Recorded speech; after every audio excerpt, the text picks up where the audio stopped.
All right, so y'all see that live sign? That means we are back. It's some of this, some of that podcast. This episode, what episode is this, bro? Episode 31. Episode 31. I'm T, so we got Coach Mo. And as you can see, we got two special guests here today. We have Miss Edwina Thompson and Mr. Darnell Weathersby. Before I get to let them introduce themselves, I just want to give a little background on how I know these two awesome educators. Obviously, we went to probably the best school, I would say world, but I'll just go ahead and say Chicago. Lane Tech, the Myrtle and Gold is in the building. Not only did we go to the same high school, y'all, we in class 99. Don't forget that, the best class to come out of Lane Tech. So yeah, I'm so excited to be able to chat with them today just to talk about some education things. But I'm gonna let them introduce themselves and give a little background before we get into our discussion. So if you want to start, Edwina or Darnell, whichever one, go ahead. Ladies first. Gentlemen, I am so happy to be here. Thank you for this invitation. My name is Edwina Thompson. I am the very proud principal of Lane Tech College Prep High School in Chicago, Illinois. Class of 99. That's right. That's right. I still have the spray painted T-shirt to prove it. That's throwback, Edwina. We're really talking our age now. Yes. And this is my 19th year as an educator, and 16 of those years have been spent at Lane Tech College Prep High School, first as an English teacher and then as an assistant principal for 11 years. And then I shifted into the role that I'm in now as principal of Lane. Nice. All right, Darnell, you on deck. All right. Darnell Weathersby, assistant principal at Plainfield North High School. This is also, I believe, year 18 for myself. 7 years in the classroom as an algebra teacher. This is my 11th year in administration. Proud husband, father of two, and just excited to be here talking about the state of education. So thank you again for the invite. Absolutely. I think it's awesome that, one reason why I wanted to bring you guys on, because I know as educators, if you went to a Black school, you probably had a Black principal usually, but in diverse settings, it's usually, you don't have a lot of Black administrators. So I thought it was important to get, you guys on there to see faces that, there are trying to make some strides into that area. So just to get started in there, did you guys always know you're gonna be teachers? I feel like y'all always did, because I feel like y'all always were like, y'all kind of like the same personality you had in high school. And I feel like Edwina was always like somebody mama, and I feel like Darnell was always somebody like somebody deacon. So I feel like y'all probably was always gonna be where you were at today. But did y'all always know you're gonna be teachers?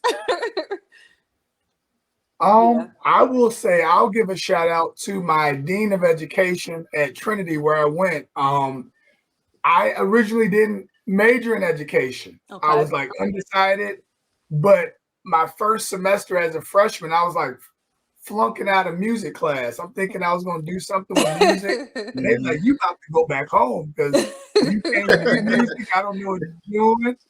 And my dean of education was like, I've been watching you, and you have no problem talking in front of people.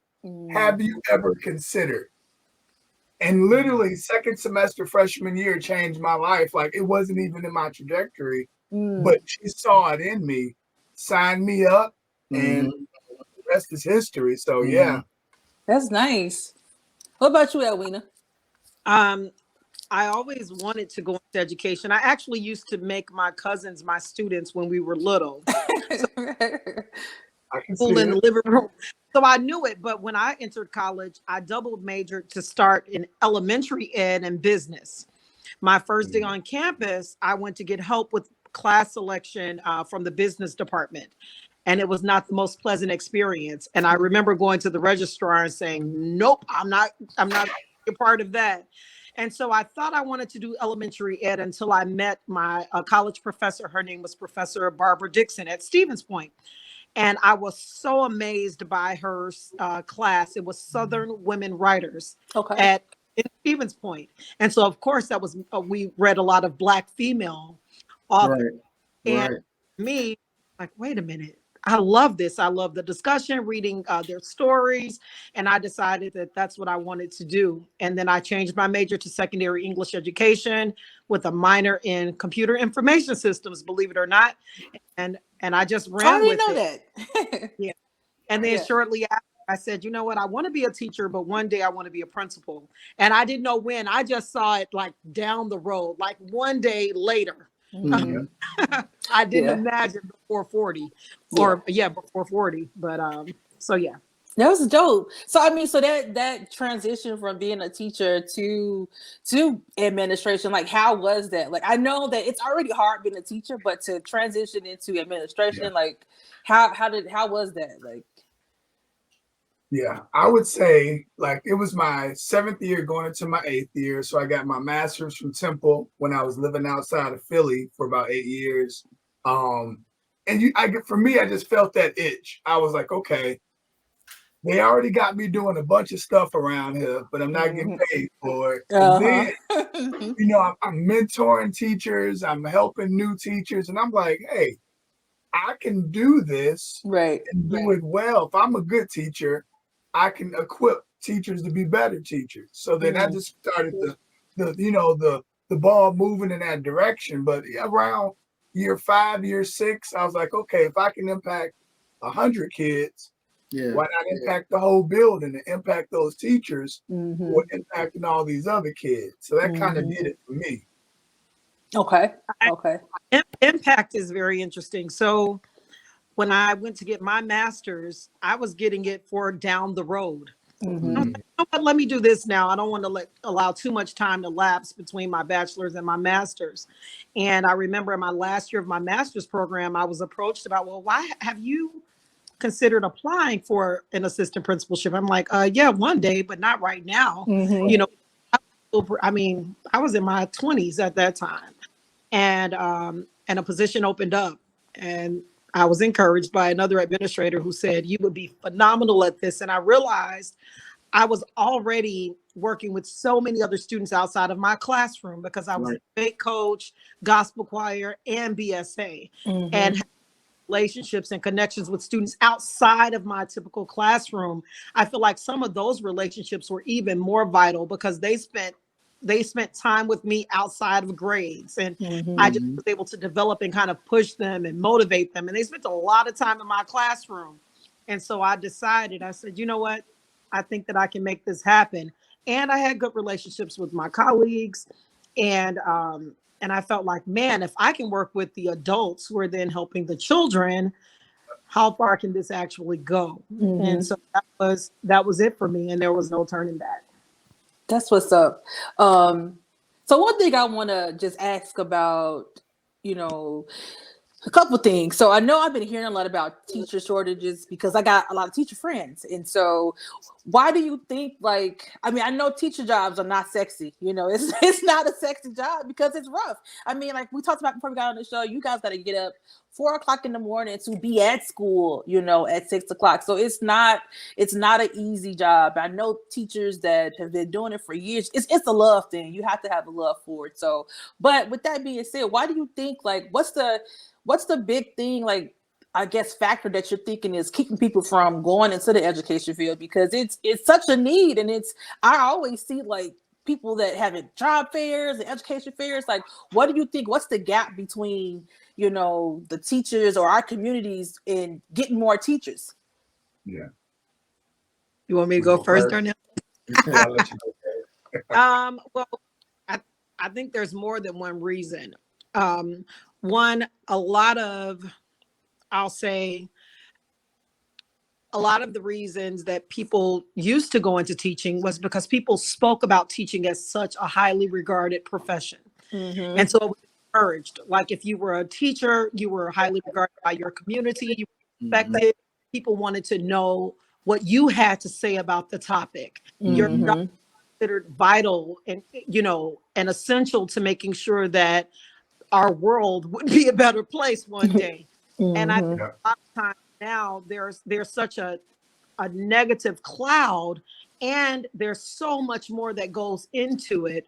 A lot of red tape that people have to go through, that I believe that certain people actually encourage their own children don't go into education, or children watch their parents and they're like, I don't want to do what my mom is doing. That's it. No, thank you. I believe that that's part of it, but I do believe that the narrative around the importance of teachers and the respect for the position and the job and what it actually means, I believe that that narrative has changed. I don't believe that the work has changed. And when I say that, I mean, I believe that it's still very much so important, but the story that's told around it is not the same.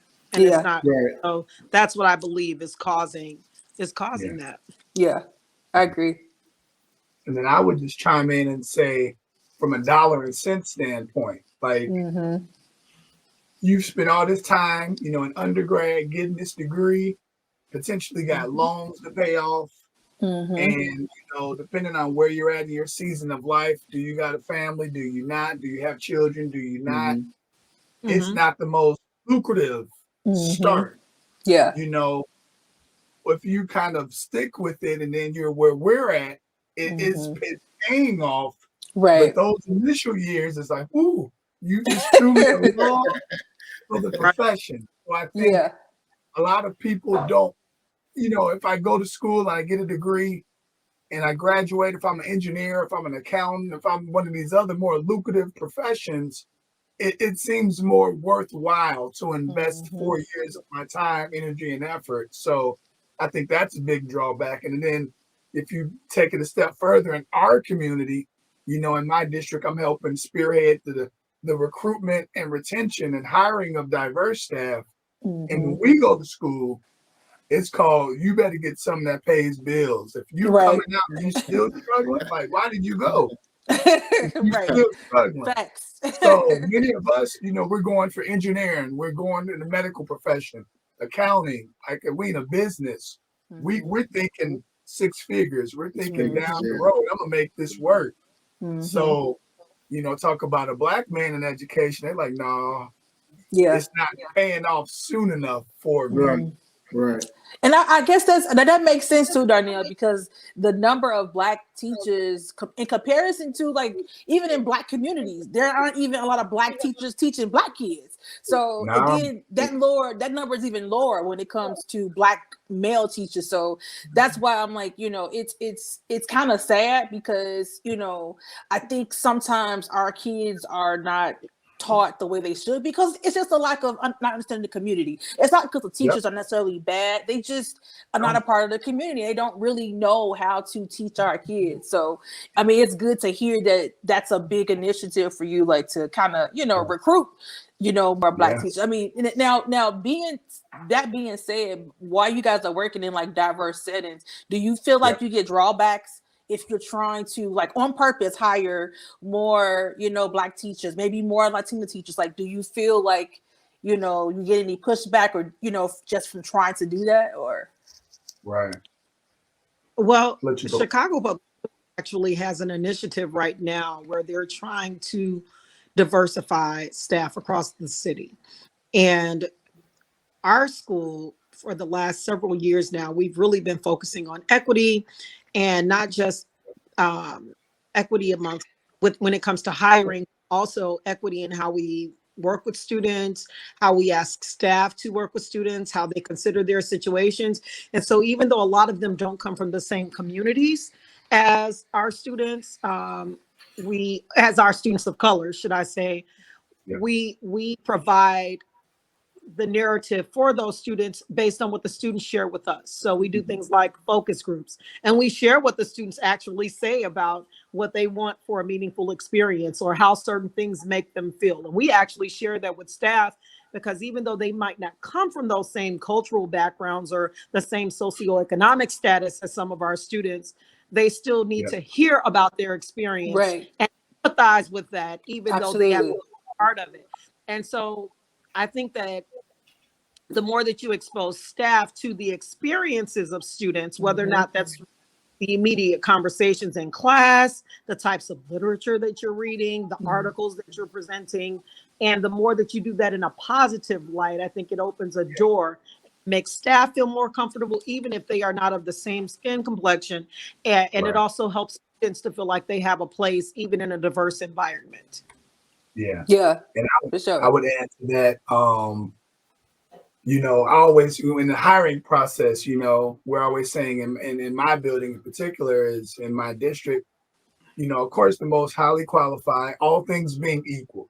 If I have two candidates and all things being equal, and I have an opportunity to present a better representation of our student body, then I'm gonna do it. You know, and what I was telling our assistant superintendent, and I always use this illustration. So if I have two cakes, right? They're both made, and I'm just putting icing on the cake.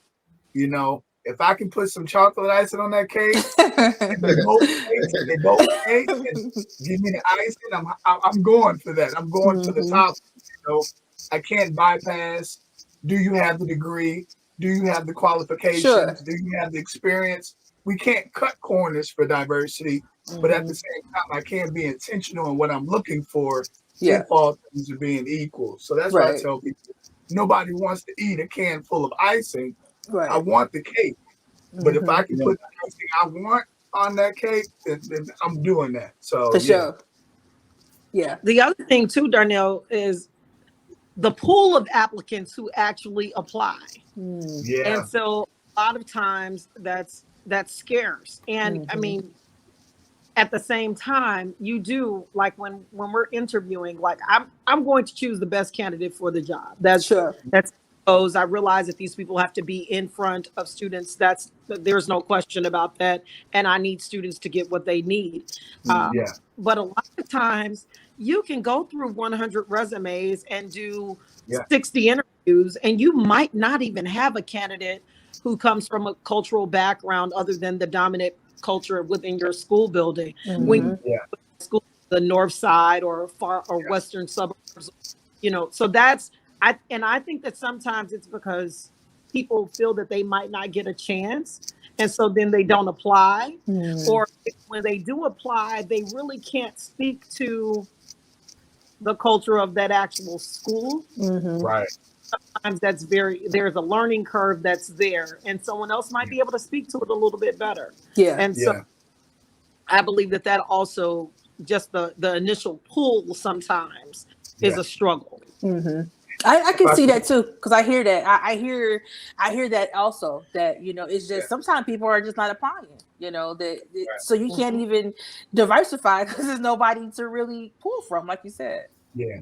If I could also interject, I know a couple years ago I presented this presentation on why Plainfield. You know, we out here in the western suburbs. It's only 2% of educators are Black males across the country, period. So now the question is, why would I want to come to Plainfield? If I can go anywhere, if I'm a Black man and I'm highly qualified, I can go anywhere I want because everyone's trying to diversify. So now the question is, why would I come to Plainfield if I can go to Naperville, if I can go to Aurora, if I can go to Joliet? Why would I come to your district? So it's time out for you would be lucky to get hired here. No. If I'm a minority, I'm in demand. So now the question is, what, not so much incentives, but what kind of environment, what kind of professional development, how are you going to help me progress in my career if I come to your district or your school? So I think that's a lot of districts have to pivot in their thinking because the selection pool is so limited, and you actually get somebody and you hire them, are you retaining them? So that's another piece that a Mm-hmm. lot of people don't talk about. I might have you for 2-3 years and then you out the back door because we Yeah. didn't do right by you. We didn't create an environment where you felt welcome and Yeah. supported. So Yeah. Hey, Darnell, I got a question for you. yeah. I'm a basketball coach, so I'm familiar with high schools and especially Plainfield. So Okay. by you being black man at Plainfield North, do you think there, since the times we live in now with George Floyd and all that, Yeah. you know, the Black Lives Matter, Yep. you know, everything that's been going on, do you think now schools like where you're at, do you think now parents are now asking, okay, what do you have to offer for my young black child in terms of not only just diversity, but like if my son is going through something, he needs to be Yeah. able to talk to somebody that looks like him. Mm-hmm. Yeah. Do you feel like schools are now having to gear their recruitment towards stuff like that? I think parents are definitely noticing the lack of diversity probably more than they did 10 years ago because, like you said, with all the social emotional learning and social emotional piece to, okay, academics aside, you can be a 5.0 student, but if you don't feel safe, if you don't feel like you have people who look like you and have your best interests in mind, it's still going to be a difficult process for you. So to answer your question, I think so. For example, we had our 8th grade step up night not too long ago. So soon to be incoming 9th graders. So these parents coming up to the building, and it's like clockwork every year. They've seen my picture, they've heard about me, but when the parents walk through, and these are the parents, and they're like, Yeah. Weathersby, because it's just something about knowing. Right. Yeah. I don't even have. It's an unspoken connection. It's an unspoken. Ooh, my baby ain't had nobody in 8 years. Mm-hmm. But when they get to Plainfield North, I don't even got to worry about it. I know you're going to look out for my child. Mm-hmm. You're going to hold my child accountable, but you're going to look out for my baby in a way that I don't even have to request because you did it.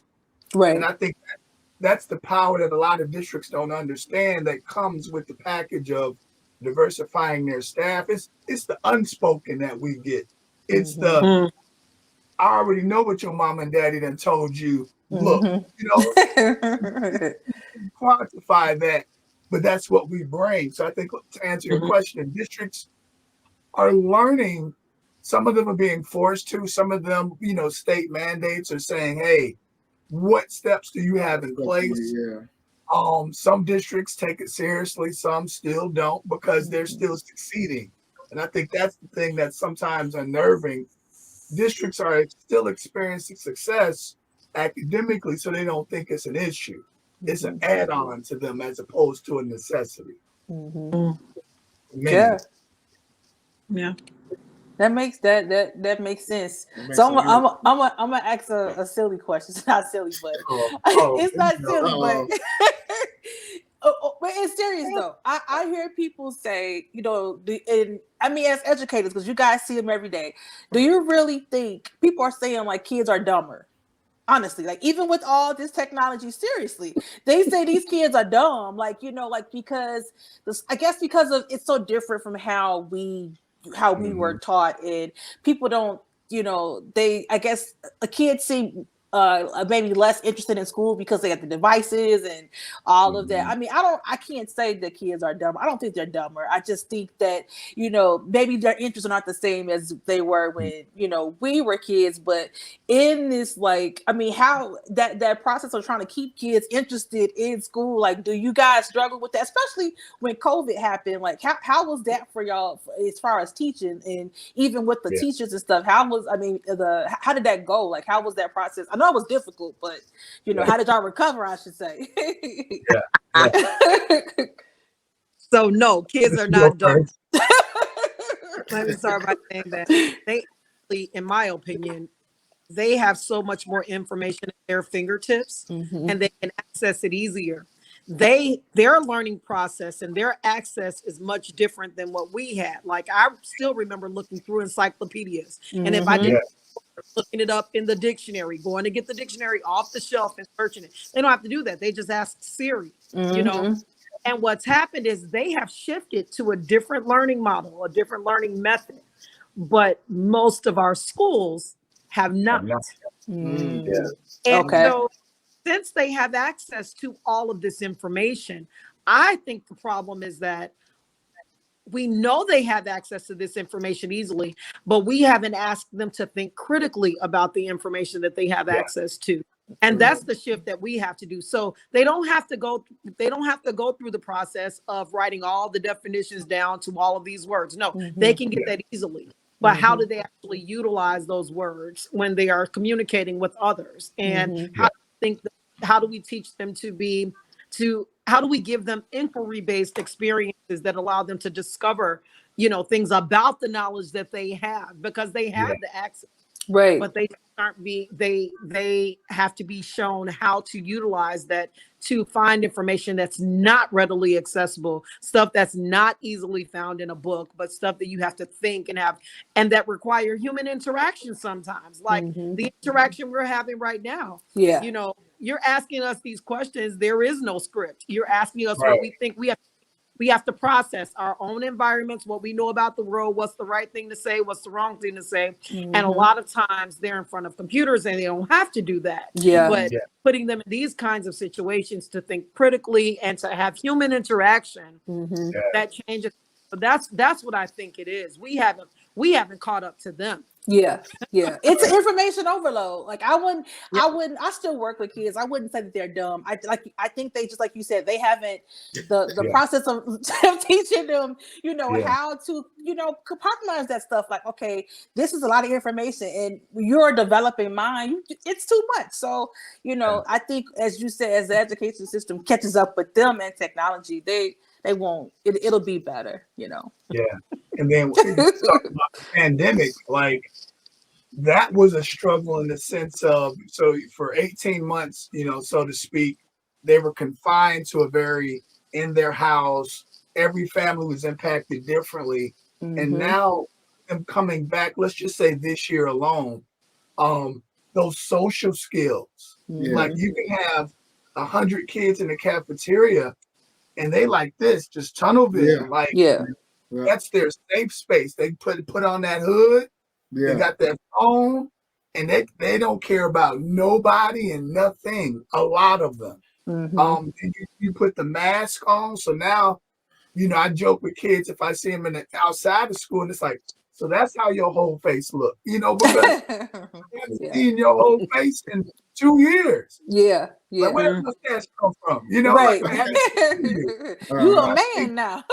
Right. I think that's the part it'll be, 5-10 years from now, we're still going to be learning of the impact this pandemic had and is having on our kids, because and in adults, we're still like, okay, I remember last year, okay, it's time to come back to the building. We're going to do half days, not full days. Right. And then you came back this year and the teachers are like, oh, that's what a full day in person feels like. The learning curve was huge for everybody as far as getting back to that building, doing the whole day, every day, full classes every day. So I think, we're still unpacking the impact and we're still deciphering how next fall looks. We're having meetings now saying, okay, we're going to have to continue to layer on some of these, code of conduct and expectations. And, we've kind of coddled you. We've kind of given you the slow version of what normal looks like. If there's such thing as a back to normal, I don't know, but I think it's definitely a process that it's hard to speed up. As adults, we want to speed it up and get it together and let's go. But these kids, they're dealing with some stuff that we'll be talking about in textbooks for a while now, I think. No, I ask you this. Have you found that, because basically the kids were out of school as far as in person for like almost 2 years. Do you think, I know we used to have like, what was it, like Iowa test and like those standardized tests each year. Did they still have to take those? And like, if they did, like, I would think that would kind of be unfair because you didn't get the full teaching experience. So are they are those tests still, happening? And like, how did that process go? Or because I know like that was some concern too, that they felt like, but that kids are struggling, because some kids need that teacher to be on the side of them to help them, to understand stuff. So with them being out of school, and then with those tests being mandated, like, were there any provisions made because of COVID, or is it just, you failed and you getting held back? Or like they say, back in the day, you flunked. You're a demo. You're a demo. Well, Yeah. no. So they when the pandemic first happened, they did not allow those tests at all at our district. And actually in most school districts, they were not utilized to prevent students from progressing at all. Good. That's good. But last year, because most schools went to remote, they were remote or hybrid in some kind of way. By the time we got to the spring, they still had tests, but those tests still were not used to hold students back. As a matter of fact, when the pandemic first started, most school districts had hold harmless grades. So they would say things like a student's grade can't go down or go below where they were when the pandemic started. Or they would allow for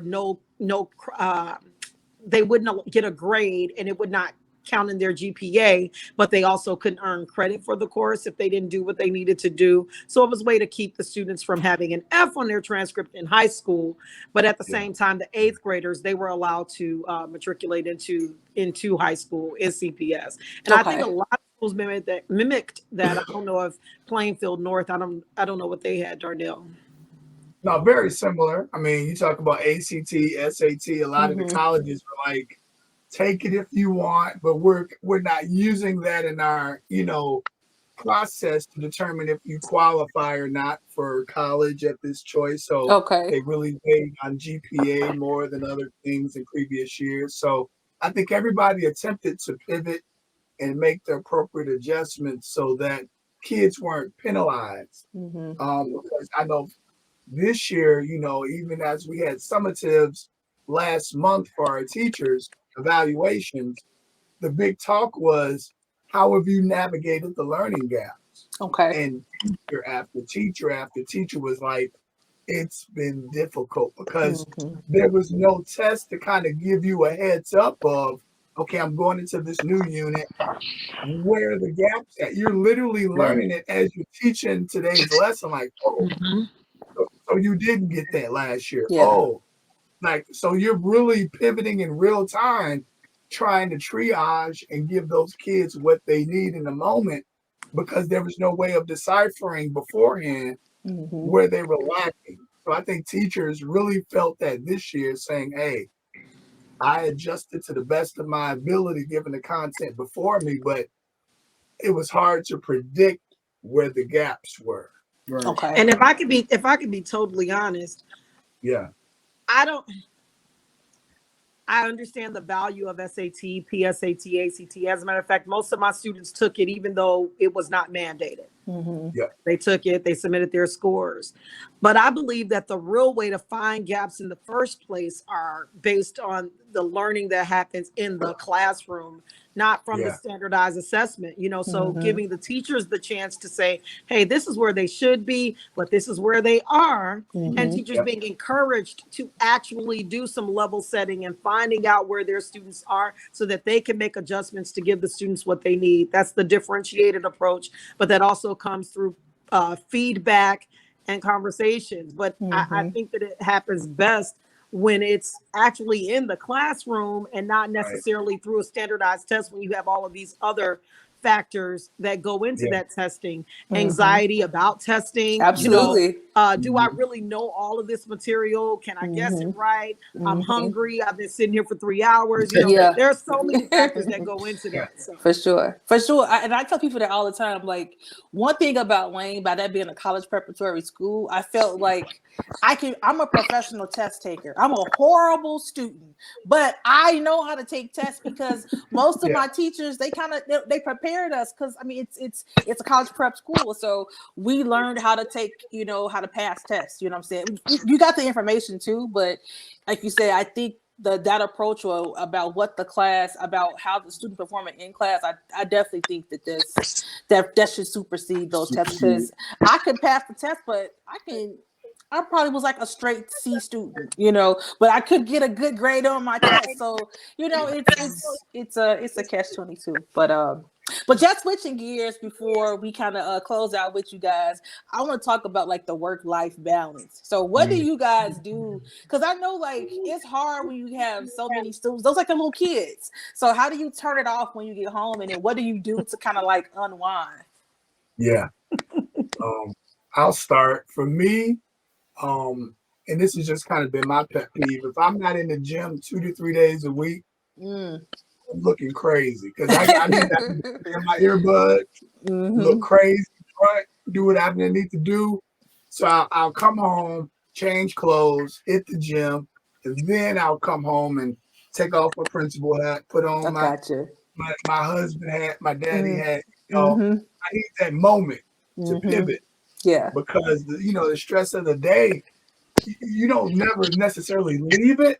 You just got to pivot. So I call it changing hands. I got to change hands because my wife joked and said, "Hey, we ain't your students. You ain't gonna be looking crazy at us like that." So, I've heard that. Yeah. You know what I'm talking about. So I think that's the biggest thing. And then, just understanding like I'm a better educator because I put an emphasis on being a good husband and a good father. Like that impacts how I view my students at school, because it's like I want somebody to treat my children that way. Yeah. So therefore, when I'm talking with parents, I'm able to empathize and say, "Hey, I get it. I got 2 of them, and I want someone to treat my son and my daughter with the same respect I'm trying to treat your child with." So I think that balance helps tremendously. But at the end of the day, if somebody's gonna lose out, I can't let the 3 people in this house lose out. So, for sure. Yeah. That's fair. And I will be totally honest. I do a great job of finding balance with my bonus daughters, my son, my husband, but I do a terrible job at finding the balance for me. So I know how to turn off when it's like, when my son gets in the car, if I'm picking him up or taking him, it's his time. Or when we get here and we're working on homework, that's his time. Or if we go out on a date, like that's my husband's time. I am not good at like what Darnell said, coming in the house, changing, going doing something just for me. I have not mastered that. I want to master that though. Yeah, you gotta do it, Edwina. I haven't yet.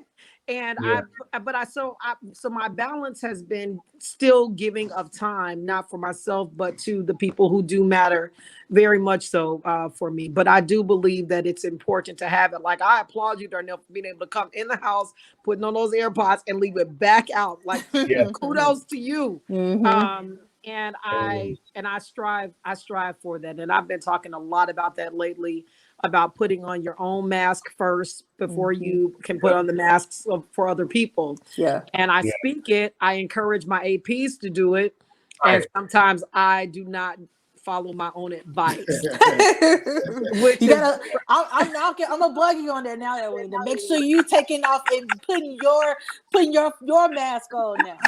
And see, like last week I went to a conference, and typically I wouldn't have been able to do that, but I went to a conference. It was for work, but then there was times in the evening, and if I wanted to go to bed at 7:30, I could, because I had no evening responsibility.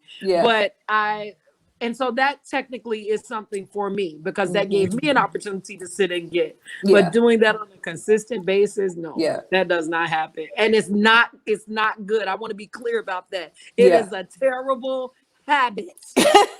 Terrible habit. That I'm working towards fixing. Okay. We're gonna hold you to it. I believe it. And Darnell too, I know that you are author. So talk about that a little bit. Like, you're an author and you have like a program. Tell us about that, because we it's definitely dope. I think folks need to hear about. So 2013, my wife and I started with our company called Lead One. And the thing is, for years, I would speak I'm a licensed minister, so I speak at different places, conferences, workshops on behalf of someone else, and I'm promoting this, this conference or this church, this ministry. And then we were like, hey, we're doing all this stuff for other people. Why not bet on ourselves and help build up leaders, So Lead One is all based upon the idea that, a lot of times society will tell you you're a leader once you get the degree, right? Once you get the title, but they don't understand you've already had the influence all along. So what we're telling people is you already have a sphere of influence. Everybody on this screen touches people uniquely. Right. So the question is, if I can give you and empower you and equip you with the skill set necessary to maximize your sphere of influence, then you can be all God has called you to be in your sphere of influence. So that's the general message we're communicating. Now it might be unique for men if I'm speaking at a men's conference, or my heartbeat is for fathers, single parent product, west side of Chicago, second oldest of 8 kids. It wasn't in the cards for me to be doing what I am today. So now if I can travel the country sharing my story of how it's possible to break generational curses and be what you didn't have, particularly a loving husband and a loving father, that's not what I saw every day. But that's what I use as motivation to become who I am. So my book, Journey to Fatherhood, was literally a 9-month autobiography, because when I found out we were expecting, I was like, okay, I have no image in my head of what I'm trying to do. Okay. For 9 months, I just journaled every day because I was just trying to stay sane. I'm like, okay, I'm trying to prepare for this baby, but I have no reference point. So all my fears, all my prayers, all my insecurities, I just wrote it down. And it was meant to be just a gift to my child, my daughter, when she graduated from college or got married. And the Lord was like, there are millions of young men, regardless of ethnicity, regardless of socioeconomic status, who have your same experience without a father, without an example, and they want to break that curse too. So I published a book because I want to encourage other men to journal every day, other men to be vulnerable and transparent with their emotions, particularly in that season of life. So, we started in 2013. I published in 2013, and now the cool thing about it is I have men all across the country who say, hey, I journaled for my 9 months, and now I have a document to give my children. That's what's up. They'll give to their children of how I proactively and intentionally prepared for our child's arrival. Because that story, that narrative, definitely isn't told enough in our community. So just trying to equip men to be better than what we experience. So, for those of you watching, theleadonemovement.com, we have our apparel line, we have my book, we have other resources. Once again, just trying to encourage all people, because we all got curses. We all got things we're trying to do better than the previous generation. If I can equip someone with a hoodie, if I can equip someone with a book, if I can equip someone to go to our YouTube channel, Lead One Movement, and be inspired by that, then so be it. Yeah. So be it. Yeah. That's what's up. I need to read that. Yeah, All you right. do. Read that book. Yeah.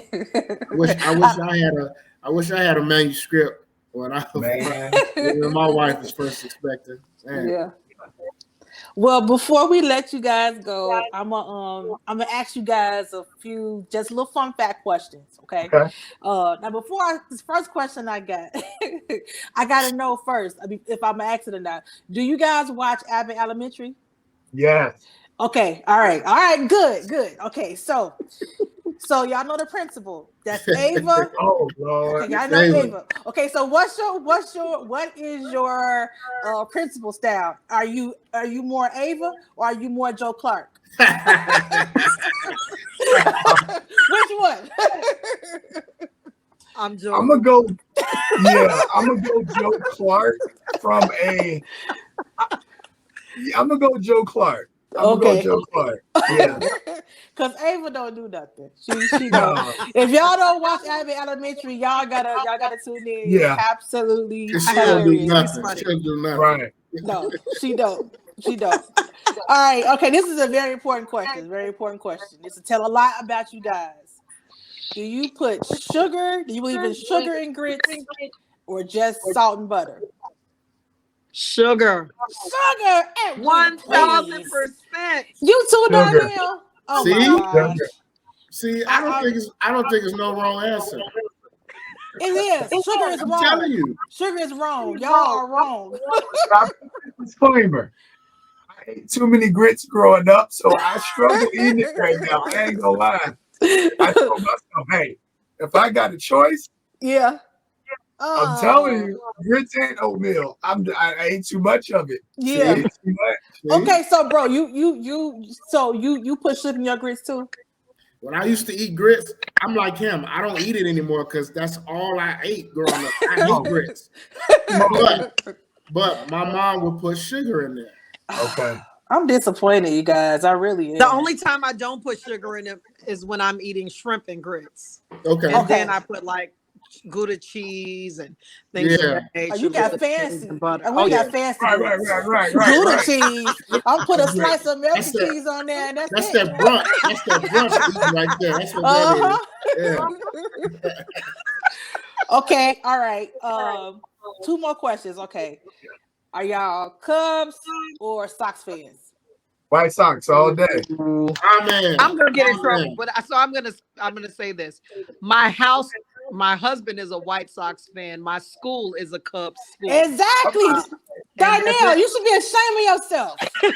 No, he shouldn't. No, he shouldn't. He's a smart man. White Sox all day. Now I will say, when the Cubs were good for that brief moment, Yeah. I was all things Chicago. Okay. But if I gotta choose, it's White Sox all day. But if I'm choosing, it's probably Cubs. They have been very good to us. That's right. So, That's right. That's right, Edwina. Don't bite the hand. No, you don't. You don't. Okay, actually, I got 2 more questions. This is a stupid one that Ricky Smiley wrote this morning. Okay, would you rather have ghosts or roaches in your house? Which one? Wait, would I rather have what? Would you rather have ghosts or roaches? Yes. Now wait a minute. That's an important question. Think about it. Yeah. Yeah. So if we gonna keep it a buck. I have previous experiences with the latter, so at least I know what I'm dealing with. We gonna keep it 100. I know what I'm dealing with the latter. Uh-huh. Now, can I see the ghost? Maybe. Good question. Good question. If I could see the ghost, then I don't mind putting a little bit of the Holy Ghost on them. That's right. Right. So I'll take the ghost. Okay. I'll take the ghost. Okay. Now my last question. Now this is just more so if you weren't teaching, let's say you weren't teaching, what would you be doing? What do you think you'd be doing right now? Wow. If I could teach gospel music. Okay. I can high see that. Students in a quiet setting. Yeah. That would be what I would do. That's what I would wake up and do every day. Other than being a pastor's wife, which is what I already do too, but full time. Yeah. If I could speak full time, travel the country as an itinerant speaker. I got to be in front of people. That's just the way I'm wired. So, don't stick me in a cubicle, I'll lose my mind. I got to be in front of people. Whatever allows me to be on a stage, pouring into people, then I'm good. I'll do that for free. Yeah.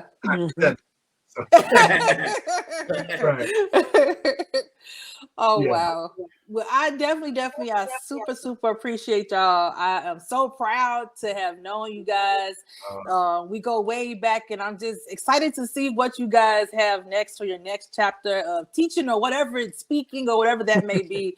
I'm definitely will be supported, and again, I really appreciate y'all for joining my little podcast today. Me and my bro, we definitely we definitely thankful. So. Yeah. Thank you all for having us. Appreciate it. Absolutely.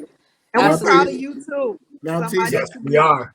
Matisse, I Oh, thank y'all. I gotta bring my smart Gordon Tech friends on here now. Yeah, he went to Gordon Oh, Tech, no, y'all.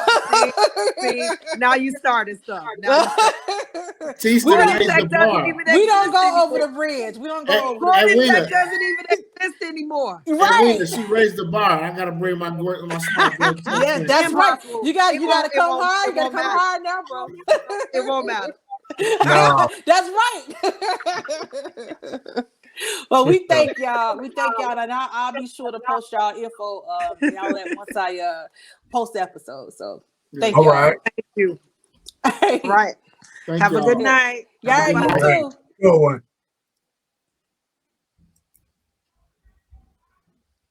Tease. It's a That good was good. convo, bro.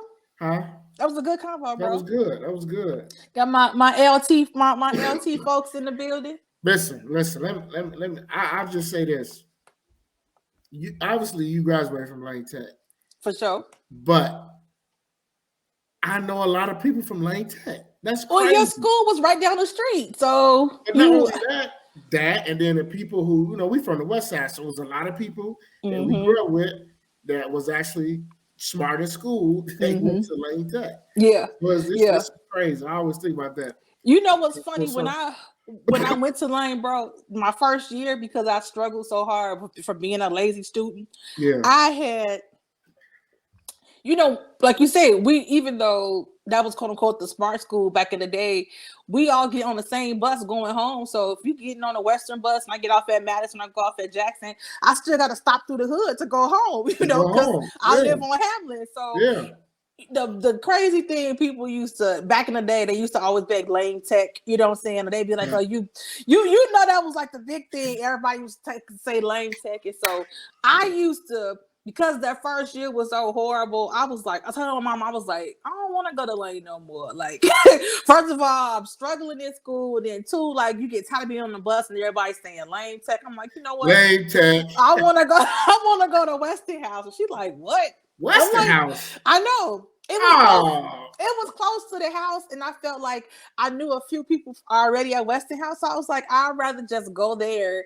Then she was like, Tise, you're just being lazy. You've been a lazy student. And she was like, it's an opportunity for you to go to a really good school. She was like, if you're really struggling and you really, because I felt like, if I go to Westinghouse, they'll stop calling me lame. But turned out by the end of the year, I started getting friends by that time. So it was just like, you know what? I love it here. For your mom. I love it. Yeah. Well, and it's funny because my mama, she's a Westinghouse alum. So I know. Thank yeah. God.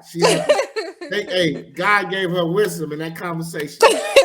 Yeah, she was right. She didn't let me let me quit. So okay. Yeah. That's good. Thank God. Yeah. So we can knock out a couple things before we close out for the folks, bro. You know what? And before we close it out, I forgot to ask you, did you ever figure out how to connect the live stream? I did.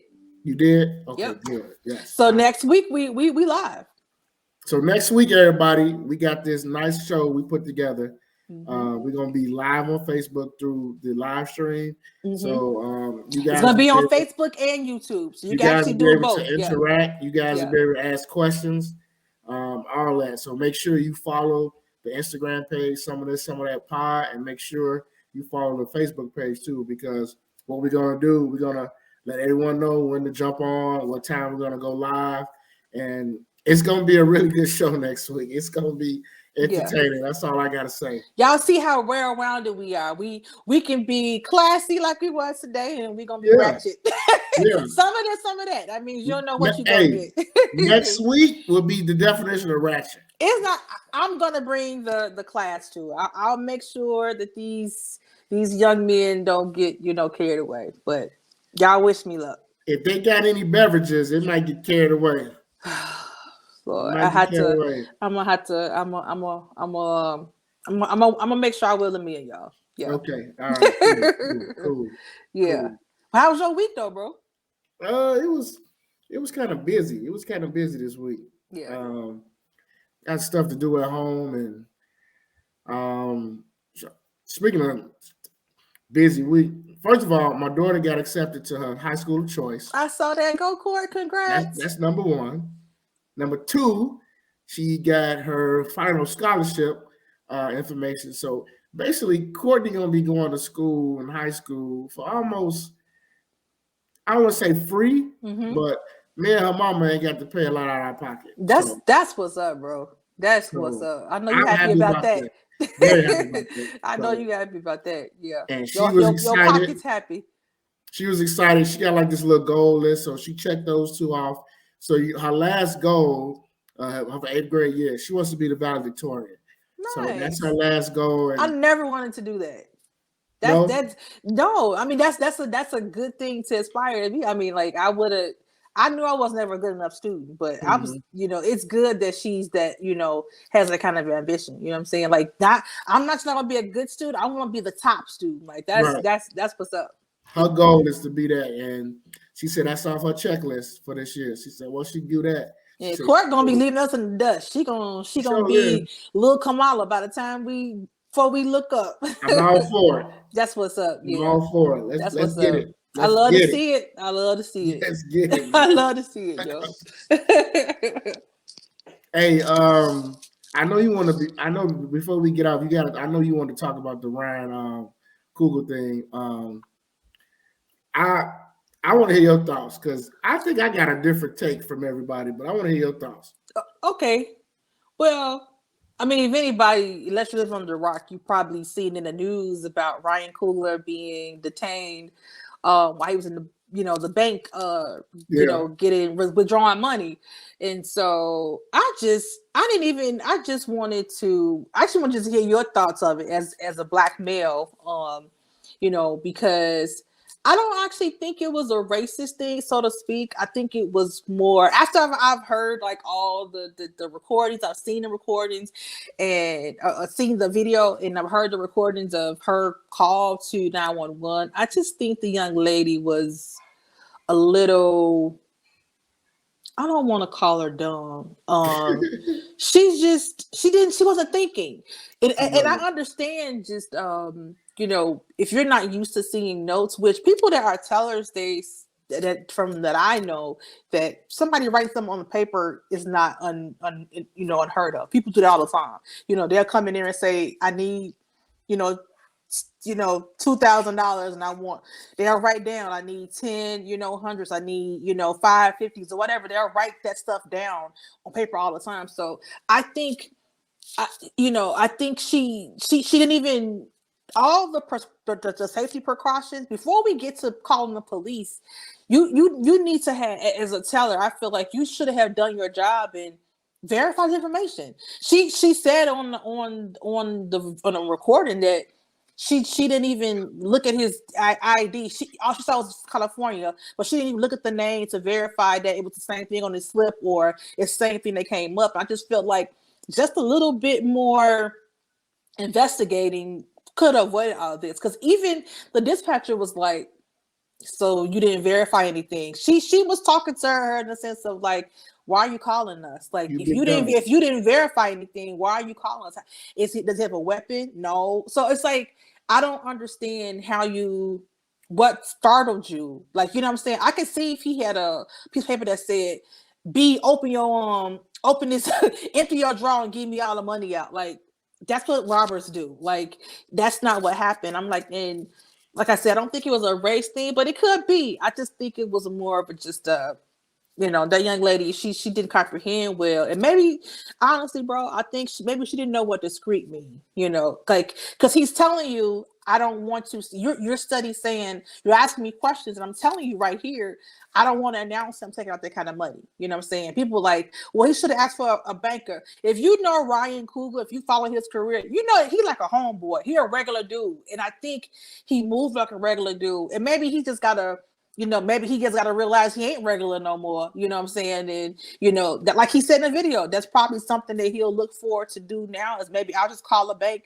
But he just said he had been doing it for so long, that way he never had no problems. So, and I'm like, this is Atlanta. That's like one of the blackest city for rich, well-off Black people. So I can't imagine that this is her first time seeing a Black person come in and ask for money. You know what I'm saying? This is Atlanta.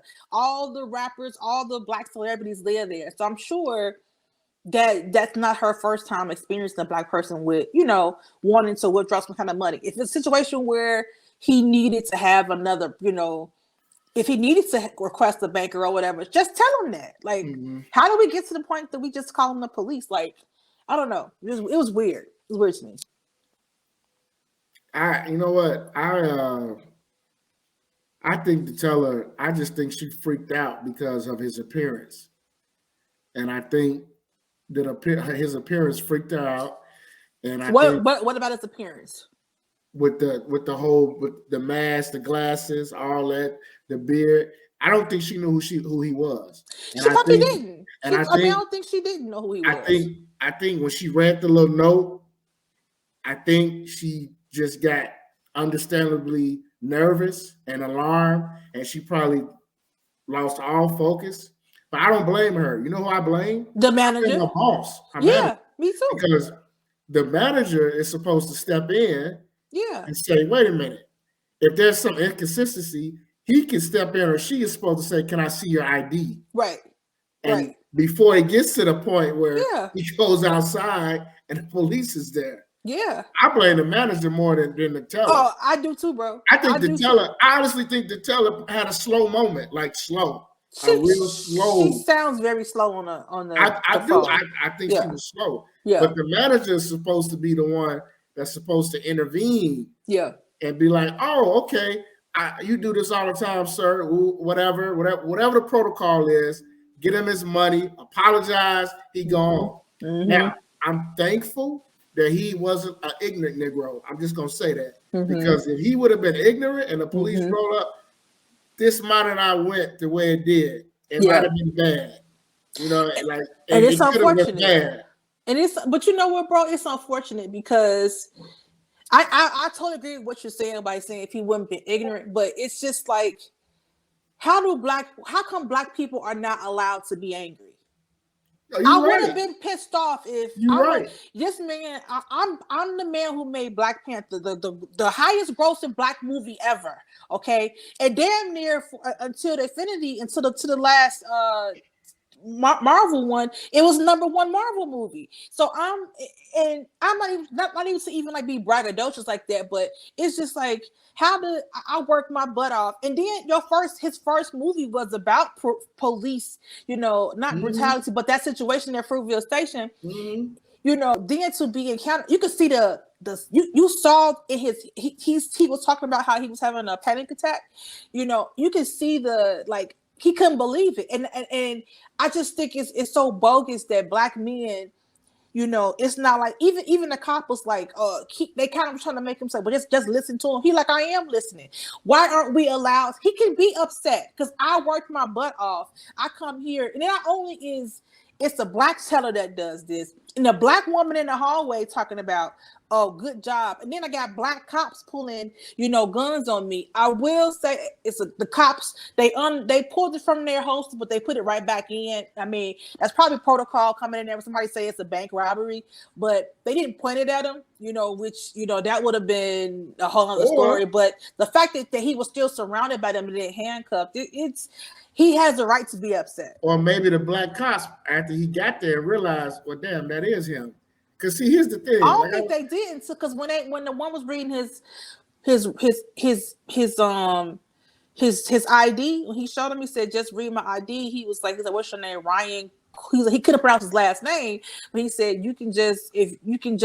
I'm here making movies or whatever. He said, but you could just Google me if you don't know who I am. That's fine. He was like, but I'm trying to make this easy on all of us. Just uncuff me. You know what I'm saying? Then they cuffed the people that was with him. I think it's like his nanny or something like that. It's just it was just bad. Was outside waiting on him in the car. And I think that's probably why he didn't want to go through the rigmarole trying to get like a personal banker. Like in his mind, he probably thinking, I do this all the time. I just need to get some money real quick, pay this lady so we can go and move around. But I don't need you to be at the front desk saying, 100, you know what I'm saying? 12, here you go. Here your $12,000. Like he don't want, especially, you know what I'm saying? People, you don't know who else in that bank that's listening. You know what I'm saying? So I guarantee you the next time Ryan wants some money, he go about a different way. Yeah, I think he said he'll probably just, you know, if it has to come to, but you know, requesting the banker, he can do that. But to me, that's still bring attention too. If you come in there requesting a banker and you go in there, like it's still, that's not really discreet. That's a big scene too. You know what I'm saying? But I think he said that he'll consider that. But I think too, the reason why he'll make a big deal about it, I think because it was a black girl.